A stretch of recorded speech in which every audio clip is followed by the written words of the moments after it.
بسم اللہ الرحمن الرحیم۔ شب قدر کی نشانی۔ رسول اکرم صلی اللہ علیہ وسلم نے فرمایا، میں نے خواب میں شب قدر دیکھی مگر پھر مجھے بھلا دیا گیا۔ یہ رمضان المبارک کے آخری عشرہ کی طاق راتوں میں ہے۔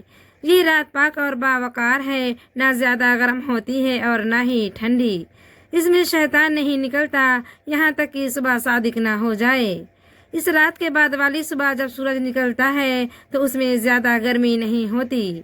اس رات کی دعا آپ صلی اللہ علیہ وسلم نے یہ سکھائی ہے، اللہم انکا عفو تحب العفو فاعف عنی۔ ترجمہ: اے اللہ، آپ بہت زیادہ معاف کرنے والے ہیں، معافی کو پسند کرتے ہیں، لہٰذا میرے گناہ بھی معاف فرما دیجیے۔ شب قدر میں قیام۔ نبی اکرم صلی اللہ علیہ وسلم نے فرمایا، جو شخص ایمان اور ثواب کی نیت سے شب قدر کا قیام کرتا ہے اس کے پچھلے گناہ معاف کر دیے جاتے ہیں۔